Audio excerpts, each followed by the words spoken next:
vệ sinh trong thôn để phòng chống dịch bệnh Covid-19, Corona SARS 2 Covid. Hôm nay chúng tôi làm đây là chia thành 4 tổ. Tổ này là tổ ở trên này cho người dao này, đốt khói lắm. Đây.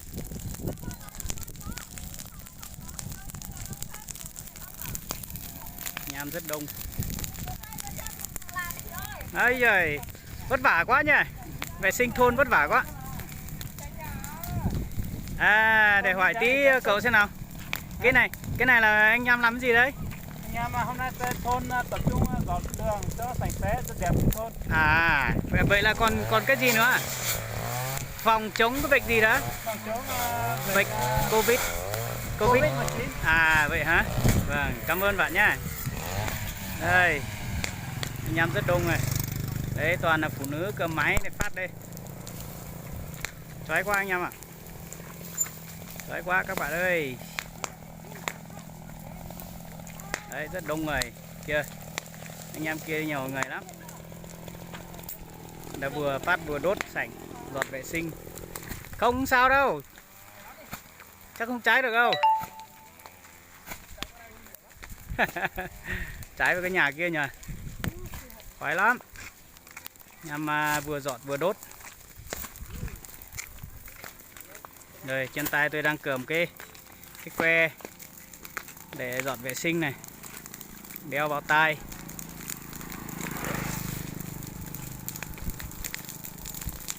Mấy cô bác này đang cầm máy để phát. Chất.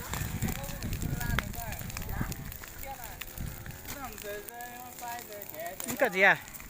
Cái gì à? Là chia tham tê làn ha. Tê lạt pha mới đến xỉa nha. Đấy, anh em sợ cháy lên trên lan trên này. Không sao đâu, nó có cái cổng đấy rồi, có cái hàng rào đấy rồi.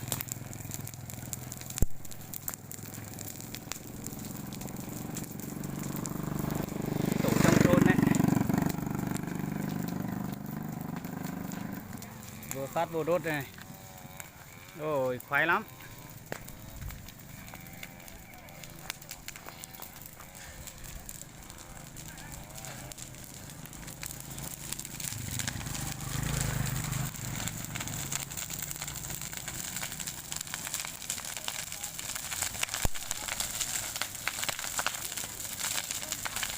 Đấy, anh em toàn là đàn bà phụ nữ nhau.